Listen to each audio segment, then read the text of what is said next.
Welcome to exam विवेचना। तो दोस्तों आज आपके समक्ष फिर से एक वीडियो के साथ प्रस्तुत हुए हैं। तो जो ये वीडियो रहेगा तो ये रहेगा हिंदी ग्रामर का। ठीक है, आपको पता ही है जो भी हिमाचल प्रदेश में कोई परीक्षा होती है उसकी हिंदी ग्रामर को हम अवश्य डिस्कस करते हैं। तो ये भी शायद 1-2 दिन पहले कोई परीक्षा हुई थी, उसी का ग्रामर सेक्शन मुझे मिला था, तो उसका मैं आपके साथ डिस्कस करूंगा ये हिंदी ग्रामर का सेक्शन। ठीक है, तो ध्यान से आप देखिएगा, कोई भी परीक्षा अब हिमाचल प्रदेश में होती है वहाँ पर ग्रामर के क्वेश्चन आपको पूछे जाते हैं, इसलिए ये लेक्चर आपके लिए मोस्ट इंपॉर्टेंट रहेगा। चाहे आप टीजीटी पीजीटी की बात करें, वहाँ पर भी आपको फर्स्ट पेपर में ग्रामर पूछा जाएगा, या फिर अगर आप ग्रेड 1 की जॉब करते हैं, ग्रेड 2 की जॉब करते हैं, वहाँ पर भी पूछा जाता है। पटवारी की जॉब के लिए तैयारी कर रहे हैं, या फिर आप पुलिस की तैयारी कर रहे हैं, वहाँ पर भी आपको हिंदी ग्रामर पूछा जाता है, इसलिए मोस्ट इंपॉर्टेंट है आपके लिए ये सीरीज़। तो जल्दी आपके समक्ष हिंदी ग्रामर के लिए हम एक महत्वपूर्ण सीरीज़ ले आ रहे हैं PDF की। ठीक है, अगर आप में से कोई इंटरेस्टेड है तो आप उस सीरीज़ को ले सकते हैं, काफ़ी महत्वपूर्ण होंगे, वो प्रीवियस ईयर के क्वेश्चन पेपर पर आधारित होगी। अगर कोई क्वेरी रहती है तो यहाँ पर आपको हमारा व्हाट्सएप नंबर दिया गया है, इस पर आप कांटेक्ट कर सकते हो उस सीरीज़ को लेने के लिए। ठीक है, तो चलिए शुरू करते हैं लेक्चर आज का। तो देखिए, पहला प्रश्न यहाँ पर पूछा गया है, विधवा शब्द का पुल्लिंग रूप है। तो जो विधवा शब्द है इसका पुल्लिंग रूप क्या होगा? 4 विकल्प आपके समक्ष दिए गए हैं, इनमें जो सही होगा तो वो होगा विदुर। क्या होगा? विदुर।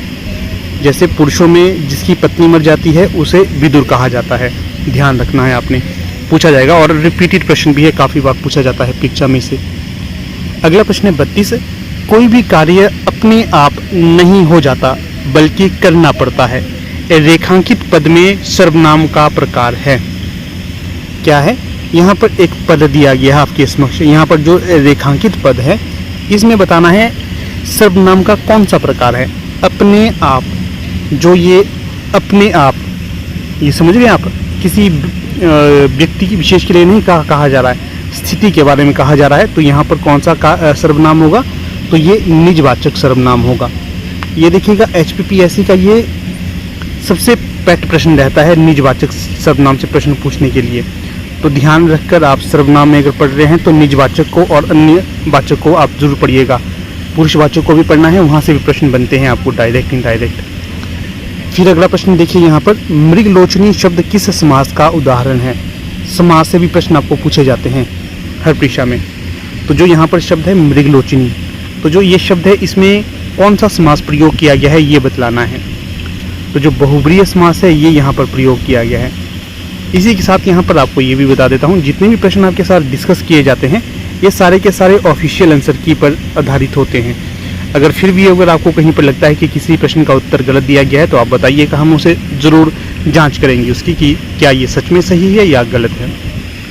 फिर चलते हैं अगले प्रश्न की तरफ। इस प्रश्न में क्या पूछा गया है आपसे? ईश्वर करे आपके जीवन में सुख समृद्धि आए, अर्थ की दृष्टि से वाक्य का प्रकार है। आपको पता ही होगा कि जो वाक्य है यहाँ से प्रश्न पूछे जाते हैं। ठीक है, तो ये प्रश्न यहाँ से पूछा गया है। क्या है ये? ईश्वर करे, क्या ईश्वर करे आपके जीवन में सुख समृद्धि आए, इसमें क्या व्यक्त हो रहा है? क्या यहाँ पर संकेत मिल रहा है? नहीं जी। संदेह है? संदेह भी नहीं है। विस्मय हो रहा है आपको? नहीं, विस्मय भी नहीं ऐसा होता। तो क्या इसमें ईश्वर करे, मैं आपको कह रहा हूँ ईश्वर करे आपके जीवन में सुख और समृद्धि आए, तो यहाँ पर है इच्छावाचक वाक्य। कैसा है ये? इच्छावाचक। मेरी इच्छा क्या है? आप परीक्षा में सफल हो, आपकी जो मंजिल है वो आपको मिले, तो ये इच्छावाचक होता है। ठीक है, ये ध्यान रखना है। संदेह में संदेह रहता है मन में, संकेत होता है, कोई संकेत कर रहा हो तो वहाँ पर संकेतवाचक होता है। विस्मय में एक तरह से आश्चर्य रहता है। इन चीज़ों का ध्यान रखना आपने, कभी भविष्य में आपसे प्रश्न पूछे जाएंगे इससे संबंधित तो आप इन्हें सॉल्व कर सकते हो। आपको एलिमिनेट मेथड का पता चलना चाहिए। अगर आप एलिमिनेट मेथड करोगे ना प्रयोग तो आपके कई प्रश्न इजीली सॉल्व हो जाएंगे। इस चीज़ का आपने ध्यान रखना है। अगर आप परीक्षा की तैयारी करते हो ना तो आपने हिंदी सेक्शन को अच्छे से करना है, क्योंकि ये जो सेक्शन होता है हिंदी और इंग्लिश ग्रामर का, तो वहाँ से आप नंबर इजीली बना सकते हो। बाकी देखिए, अगर हम बात करें जीके के सेक्शन की, कई बार क्वेश्चन जीके के इजी आ जाते हैं, परंतु अधिकतर बार ऐसा देखिए जो पीजीटी की जैसी परीक्षाएं थी यहाँ पर तो जीके काफ़ी हार्ड पूछा गया था। तो ये जो जीके वाला सेक्शन है ये थोड़ा सा टफ रहता है, परंतु जो हिंदी और ग्रामर का सेक्शन होता है यहाँ पर थोड़े से आपको ये पैटर्न समझने होते हैं कि किस आधार से क्वेश्चन पूछे जा रहे हैं और कौन कौन से जो पोर्शन है, कौन कौन से टॉपिक है जो ज़्यादा पूछे जा रहे हैं, उसको आपने कवर करना होता है। इसलिए देखिए इन जो ग्रामर वाले पोर्शन है इस पर फोकस ज़्यादा से ज़्यादा करिए। हिंदी और इंग्लिश ग्रामर अगर ज़्यादा पढ़ते रहते हैं आप तो आप इन्हीं से पेपर आपका फर्स्ट पास हो जाएगा। ज़्यादा आपको पढ़ने की आवश्यकता नहीं होगी। ठीक है, इन चीज़ों का ध्यान रखना है आपने। अगर हिंदी ग्रामर के नोट्स आपको लेने हो तो आप कांटेक्ट कर सकते हैं। बहुत अच्छे नोट्स हिंदी ग्रामर के हमारी टीम के द्वारा तैयार किए गए हैं। नंबर आपको पता ही है हमारा व्हाट्सएप नंबर, तो उस पर आप कांटेक्ट कर सकते हो हिंदी ग्रामर के नोट्स लेने के लिए। फिर अगला प्रश्न है यहाँ पर हमारा 35। तुम वापस कब आओगे? रेखांकित क्रिया विशेषण का भेद है। प्रश्न को ध्यान से पढ़िए, देखिए क्या पूछा गया है। तुम वापस कब आओगे? ये जो वाक्य है इसमें रेखांकित जो शब्द है इसमें क्रिया विशेषण का भेद है। इसमें कौन सा क्रिया विशेषण का भेद है ये बताना है। अगर आप पढ़ते हैं कि आपको यहाँ पर कालवाचक लगता है या फिर रीतिवाचक लगता है या फिर स्थानवाचक लगता है या फिर प्रश्नवाचक क्रिया विशेषण लगती है। अगर आप पढ़ते हो ना जैसे तुम वापस कब, कब में क्या वर्णित हो रहा है? इसमें आपको काल का पता चल रहा है ना, समय की डिमांड हो रही है। तुम वापस कब आ रहे हो? एक दिन बाद आ रहे हो, 2 दिन बाद आ रहे हो, तो यहाँ पर कालवाचक होगा। ठीक है, काल का पता चल रहा है इसलिए कालवाचक होगा। फिर देखिए रीतिवाचक, ये रीति से संबंधित होता है। स्थानवाचक तो वैसे भी नहीं है और प्रश्न तो नहीं होगा। ठीक है, कब, क्यों, कैसे, किस लिए ये हो सकता है, परंतु कब ये प्रश्नवाचक नहीं है, इसका भी आपने ध्यान रखना है। फिर अगले प्रश्न को देखिए 36। इसमें क्या पूछा गया है? ज्यों ही श्री राम ने धनुष पर प्रत्यंचा चढ़ाई त्यों ही वह टूट गई। रचना की दृष्टि से वाक्य का प्रकार है। तो यहाँ पर देखिए ज्यों ही श्री राम ने धनुष पर प्रत्यंचा चढ़ाई क्यों ही वह टूट गई। यहाँ पर देखिए जैसे त्यों के लिए जैसे ये होते हैं, ये क्या वाक्य यहाँ पर वर्णित करते हैं? ये होते हैं मिश्र वाक्य। ठीक है, सरल वाक्य, मिश्र वाक्य, संयुक्त वाक्य। ज़्यादातर आपको मिश्र वाक्य और संयुक्त वाक्य ही पूछे जाते हैं, सरल तो बहुत ही कम पूछे जाते हैं। इसलिए देखने अपने संयुक्त वाचक के क्या क्या वाक्य के क्या क्या उदाहरण हैं और मिश्र वाक्य के क्या क्या उदाहरण हैं। सरल होते हैं, ज़्यादा मुश्किल नहीं होते। यहाँ से भी आप प्रश्न इजीली सॉल्व कर सकते हो। फिर देखिए अगला प्रश्न है 37। मुझसे उठा नहीं जाता इस वाक्य में प्रयुक्त वाच्य है। मैंने आपको बार बार करवाया था ये प्रश्न। ठीक है, कैसे? जब मैंने कहा था आपको कर्तृवाच्य होता है, कर्मवाच्य होता है और भाववाच्य होता है। वाच्य के कितने प्रकार होते हैं आपसे पूछा जाएगा कई बार परीक्षा में, तो आप कह सकते हो वाच्य के 3 प्रकार होते हैं। एक हो गया कर्तृवाच्य, दूसरा कर्मवाच्य, तीसरा भाववाच्य। जो कर्तृवाच्य होता है इसमें कर्ता पे ज़्यादा महत्व रहता है, कर्मवाच्य में कर्म पे महत्व रहता है और जो भाववाच्य होता है इसमें भावना पे ज़्यादा महत्व रहता है। साथ में नहीं वाले वाक्य भी आपको अधिक देखने के लिए मिलते हैं। तो अगर आप इजीली पढ़ोगे तो देखिए मुझसे उठा नहीं जाता, तो यहाँ पर जो प्रयुक्त वाच्य है तो वो होगा भाववाच्य। ठीक है, भाववाच्य मोस्ट इंपॉर्टेंट है। आगे भी आपसे भाववाच्य से प्रश्न बन सकते हैं, इसलिए नहीं वाले में और भावनाओं वाले में आपको ये ध्यान रखना है। फिर है अगला प्रश्न हमारा यहाँ पर क्या है 38। करी फुलेल को क्या है? करी फुलेल को आचमन मीठो कहत सिहाई एक गांधी मति मंद तू इतर दिखावत का ही। इन पंक्तियों में प्रयुक्त अलंकार है। तो यहाँ पर जो अन्योक्ति, अन्योक्ति से तात्पर्य होता है अन्यों के द्वारा प्रस्तुत की गई, अन्योक्ति उन्हें कहा जाता है। तो पंक्तियाँ पढ़ेंगे आप। करी फुलेल को आचमन मीठो कहत सिहाई एक गांधी मति मंद तू इतर दिखावत का ही। ठीक है, तो यहाँ पर अन्योक्ति अलंकार दिया गया है। अगर देखिए यहाँ पर एक और बता देता हूँ, अतिशयोक्ति अलंकार। अतिशयोक्ति अलंकार होता है कि व्यक्ति विशेष के बारे में, उदाहरण के लिए मैं अपने बारे में कहूँगा कि मैं एक स्थान में गया था और वहाँ पर मैंने 10 कुत्तों को एक ही मुक्के में मार दिया। तो यहाँ पर अतिशयोक्ति होगी ना, कैसे मैं एक मुक्के से 10 कुत्तों को मार सकता हूँ। ठीक है, तो इस तरह की जहाँ पर आपको पद देखने के लिए मिलेंगे तो वहाँ पर आप अतिशयोक्ति अलंकार इजीली कर सकते हो, आपको ज़्यादा सोचना समझना नहीं पड़ेगा उसमें। अनुप्रास अलंकार में बार बार वर्णों का रिपीटेशन होता है, जैसे चंदू के चाचा ने चंदू की चाची को चांदनी की रात में चांदी के चम्मच से चटनी चटाई। तो यहाँ पर जब जो वर्ण है इसकी बार बार रिपीटेशन हो रही है ना, तो यहाँ पर आप अनुप्रास अलंकार पता लगा सकते हैं। फिर अगले प्रश्न को देखते हैं 39। हाथ कंगन को आरसी क्या? लोकोक्ति में आरसी शब्द का अर्थ है। यहाँ पर पंक्ति है हाथ कंगन को आरसी क्या। जो ये लकोक्ति है इसमें आरसी शब्द का क्या अर्थ है? तो इसमें जो आरसी शब्द का उदाहरण होता है दर्पण, ठीक है ना, दर्पण का, क्योंकि हाथ कंगन को आरसी क्या, अर्थात जो कंगन है, हाथ में कंगन है, इसमें दर्पण की क्या जरूरत है, इसलिए दर्पण यहाँ पर प्रयोग किया जाएगा आरसी के लिए। गहराई से ये प्रश्न पूछा गया था लकोक्ति का। फिर है अगला प्रश्न 40, इसमें क्या पूछा गया है? तीन लोक से मथुरा न्यारी, लकोक्ति का अर्थ है। तीन लोक से मथुरा न्यारी पढ़ोगे तो लकोक्ति का अर्थ अपने आप निकल जाएगा। क्या होगा? तीनों लोकों में मथुरा सर्वश्रेष्ठ है, या फिर मथुरा तीनों लोगों से अलग है, या फिर सबसे अलग और अनोखा, या फिर मथुरा पर तीनों लोगों की दृष्टि है। अगर देखिए लकोक्ति और मुहावरे का क्या अर्थ होता है, जो डायरेक्ट पंक्ति कही जाती है वो उनका भाव नहीं होता। लकोक्ति और मुहावरे में अंदर ही गुण रहस्य होता है, इसलिए लकोक्तियों का प्रयोग किया जाता है। अगर आप पढ़ोगे कि तीन लोक से मथुरा न्यारी, पढ़ने को तो लग रहा है कि मथुरा के बारे में यहाँ पर कहा जा रहा है। नहीं, यहाँ पर मथुरा के बारे में नहीं कहा जा रहा है, यहाँ पर कहा जा रहा है किसी चीज़ के लिए कि वो सबसे अलग और अनोखी है, इसलिए यहाँ पर इस पंक्ति का प्रयोग किया गया है। ठीक है, तीन लोक से मथुरा न्यारी, तो इसलिए यहाँ पर जो सही विकल्प होगा तो वो होगा विकल्प सी।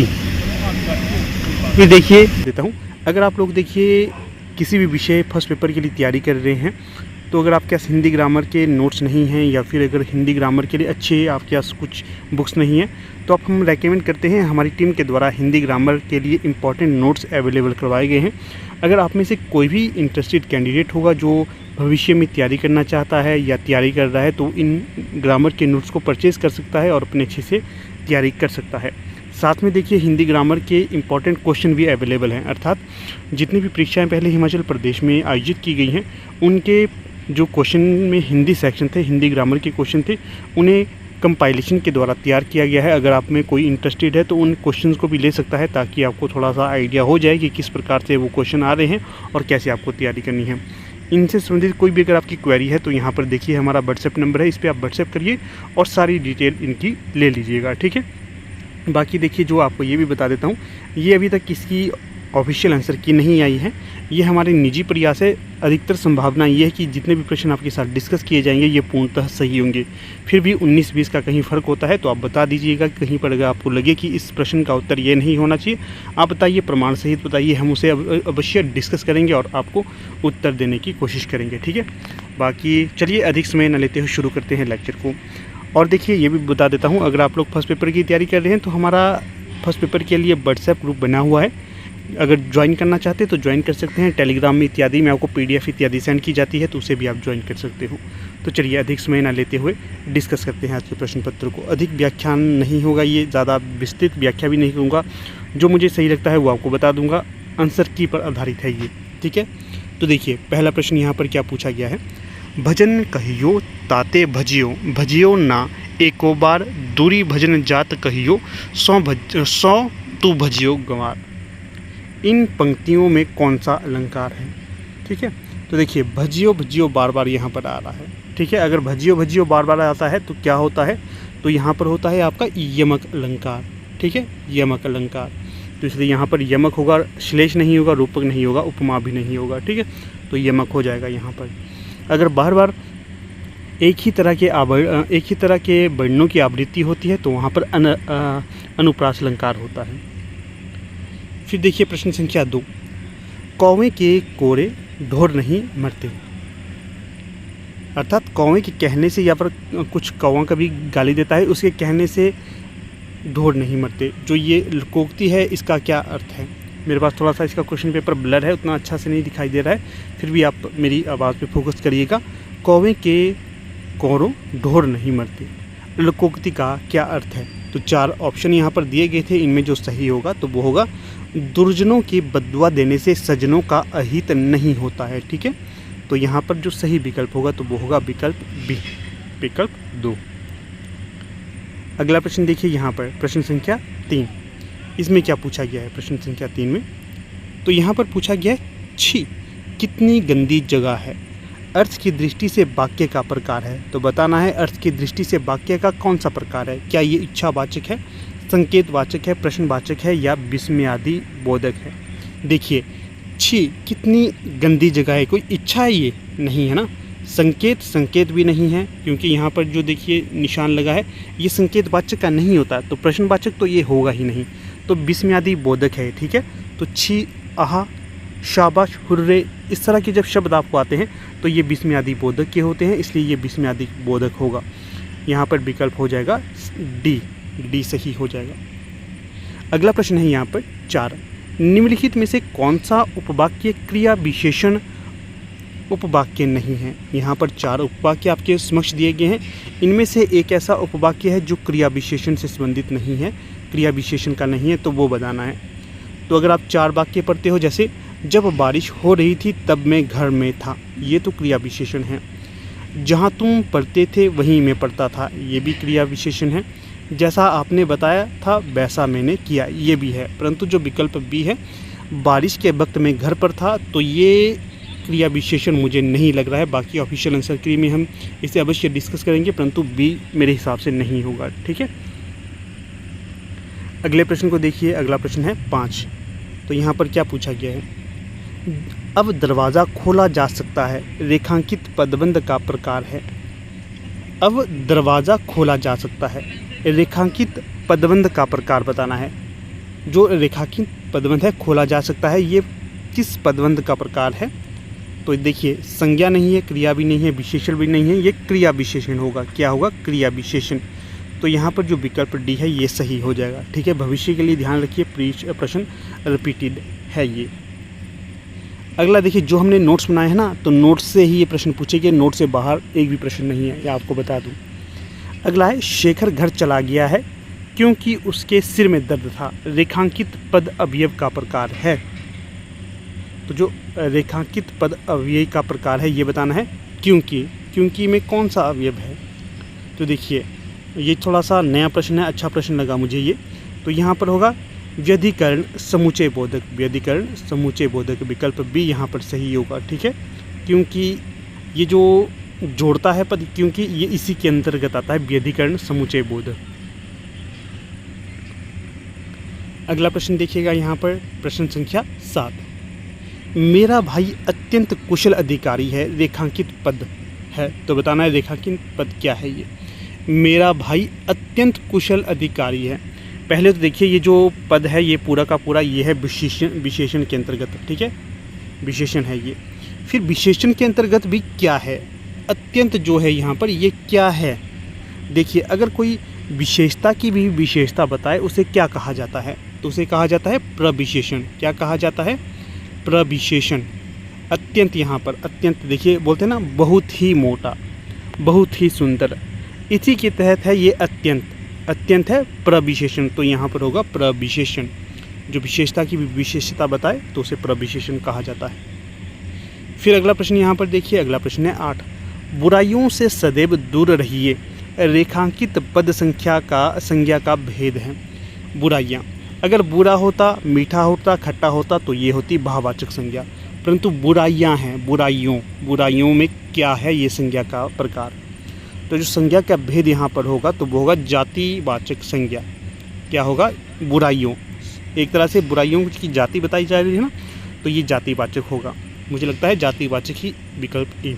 ठीक है, इसके पश्चात अगला देखिए 9, जो तुम्हें मिला है उसका स्वागत करो, रेखांकित सर्वनाम का प्रकार है। जो तुम्हें मिला है उसका स्वागत करो। जो उसका है ये सर्वनाम का कौन सा प्रकार है ये बताना है यहाँ पर। तो जो उसका है ये जो सर्वनाम का प्रकार होगा तो ये होगा पुरुषवाचक सर्वनाम। उसका पुरुषवाचक सर्वनाम के अंतर्गत आता है उसका। ठीक है, इसका ध्यान रखना है, 9वें का सही हो जाएगा डी। हाँ, अगर आपको वीडियो अच्छी लगती है तो इसे लाइक शेयर और चैनल को आपने अवश्य सब्सक्राइब करना है। फिर से आपको रिपीट कर रहा हूँ, हिंदी ग्रामर के इंपॉर्टेंट नोट्स और PYQ लेने के लिए आप कॉन्टैक्ट कर सकते हो इन नंबर पे। अगर कोई अदर क्वेरी हो तो उसके लिए भी आप कॉन्टैक्ट करिएगा। जैसे कि फर्स्ट पेपर की कोई भी आप तैयारी कर रहे हैं किसी भी विषय की, वहाँ पर आपको फर्स्ट पेपर आएगा ही आएगा। इसके लिए हमारी टीम के द्वारा सीरीज़ भी चलाई गई है फर्स्ट पेपर के लिए, उसे भी आप देखते रहिए और अपने मित्रों में शेयर करते रहिएगा। व्हाट्सएप और टेलीग्राम के लिंक डिस्क्रिप्शन बॉक्स में दिए गए हैं, उनको भी आप ज्वाइन कर सकते हो। फिर प्रश्न है यहाँ पर 10, इसमें क्या पूछा गया है, यह कार्य श्रम साध्य है, रेखांकित समस्त पद तत्पुरुष समास का भेद है। पहले तो देखिए कई बार ये प्रश्न रिपीट हुआ कि श्रम साध्य में कौन सा समास है, तो यहाँ पर होगा तत्पुरुष समास। ठीक है, तो यहाँ पर बताया गया है कि ये तत्पुरुष समास तो है, परंतु ये तत्पुरुष समास के किस भेद के अंतर्गत आता है। आपको पता है ये तत्पुरुष समास के भी कई भेद हैं, जैसे कि कर्म तत्पुरुष है, करण तत्पुरुष है, अपादान तत्पुरुष है, संप्रदान तत्पुरुष है। तो इसके अंतर्गत जो यहाँ पर सही विकल्प होना चाहिए कि जो श्रम साध्य में तत्पुरुष समास का कौन सा भेद है, तो ये हो जाएगा आपका करण तत्पुरुष समास। कौन सा? करण तत्पुरुष समास। तो यहाँ पर सही विकल्प होगा 10वें का बी, तो बी सही हो जाएगा। तो देखिएगा यहाँ पर हमने टोटल प्रश्न आए थे इस प्रश्न पत्र में फर्स्ट पेपर में 50, और हिंदी और इंग्लिश ग्रामर के 10-10 प्रश्न आए थे। तो हिंदी ग्रामर के हमने यहाँ पर 10 प्रश्नों को देखा, तो ये आपके लिए काफ़ी महत्वपूर्ण रहता है हिंदी ग्रामर का सेक्शन। देखिएगा भविष्य में भी अगर आप किसी भी परीक्षा की तैयारी कर रहे हैं, चाहे अगर आप तैयारी करेंगे टीजीटी कमीशन की, ठीक है, तो टीजीटी कमीशन की आप तैयारी कर रहे हैं, आपको पता ही है जिसने पीजीटी की परीक्षा दी है कि फर्स्ट पेपर में बाकी चीज़ें कितनी महत्वपूर्ण और टफ पूछी जाती हैं ग्रामर के अलावा। देखिए चाहे इंग्लिश ग्रामर हो या फिर हिंदी ग्रामर हो, यहाँ से आप अपने नंबरों को गेन कर सकते हो, जो आपके टारगेट को अचीव कर सकते हो। इसलिए आपको बाकी चीज़ों को तो आप तैयारी करिए, परंतु हिंदी ग्रामर और इंग्लिश ग्रामर पे अधिक से अधिक आपने मेहनत करनी है, ये आपको डायरेक्ट नंबर दिला सकते हैं। ठीक है, बाकी चीज़ों के अलावा, क्योंकि ग्रामर थोड़ा सा आपके पकड़ में रहता है। जो जीके है, जीके तो महासागर के समान है, जितने भी गोते आप इसके अंदर लगाते जाइए, आपको हर बार एक नई चीज़ वहाँ से देखने के लिए मिलेगी। नई चीज़ से तात्पर्य है कि आप उस महासागर की जो अंत है उसको आप कभी प्राप्त नहीं कर सकते हैं। ग्रामर में भी ये चीज़ें आती हैं, अर्थात ग्रामर में भी ये चीज़ें लागू होती हैं कि आप इसका अंत प्राप्त नहीं कर सकते हैं, परंतु काफ़ी हद तक आप ग्रामर को अपने अंदर समाहित कर सकते हो और अधिक से अधिक प्रश्नों को ठीक कर सकते हो। इसलिए आपको ग्रामर पे ज़्यादा फोकस करना है, यहाँ से आप नंबर ले सकते हो और अपने जो आपके लक्ष्य हैं उन्हें प्राप्त कर सकते हो। तो ठीक है, जो बातें मैंने आपको कही, मुझे पूर्ण आशा है कि आपको ये समझ आ गई होंगी। तो इसी उम्मीद के साथ यहाँ पर अपनी वीडियो का समापन कर लेते हैं। आप लोग वीडियो के अंत तक बने रहे, इसका बहुत बहुत धन्यवाद।